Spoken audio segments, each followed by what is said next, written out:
Përshëndetje, miq, jeni duke dëgjuar edicionin informativ më të bukur këtu në Radio Travel. Qend në çantën e shpinës, një nismë kreative për adoptim në New York. Një ide e vogël po sjell një ndryshim të madh për qend estreave në Manhattan. Brian Reinsberg, kineasti lokal pas fenomenit viral Mad Max Fly Road, ka gjetur një mënyrë të veçantë për të ndihmuar kafshët të gjejnë shtëpi të përhershme, duke i transportuar ato për në punë brenda një çante shpine.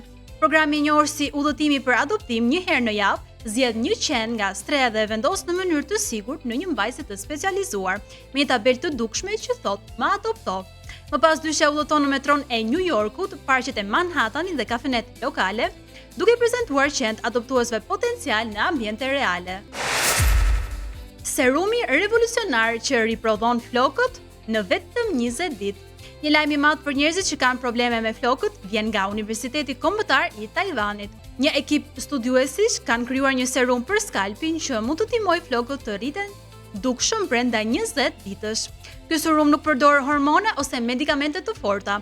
Ai aktivizon qelizat e vogla të folikujve që ishin në gjumë dhe i bën të fillojnë të rriten përsëri. Studiuesit përdorin molekula natyrale të acidit yndyror që veprojnë si një çelës për të zgjuar folikujt. Për momentin serumi nuk është në treg. Studiuesit planifikojnë të bëjnë testime tek njerëzit gjatë vitit 2026 dhe shpresojnë të ofrojnë një version të përballueshëm dhe pa recetë.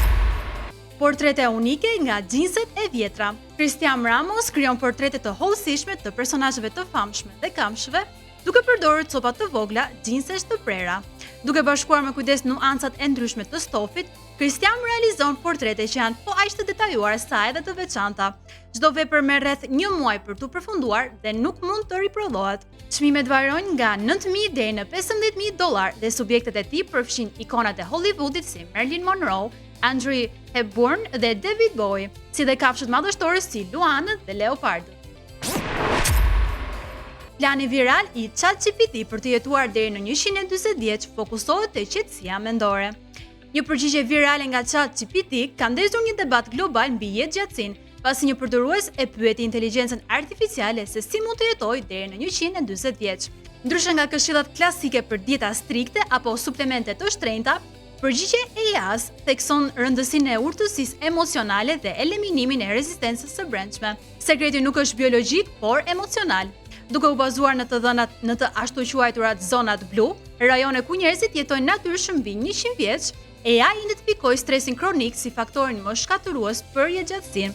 Sipas raportit viral, stresi kronik vepron si një helm që dëmton trupin më shumë se sa sheqeri apo mungesa e aktivitetit fizik.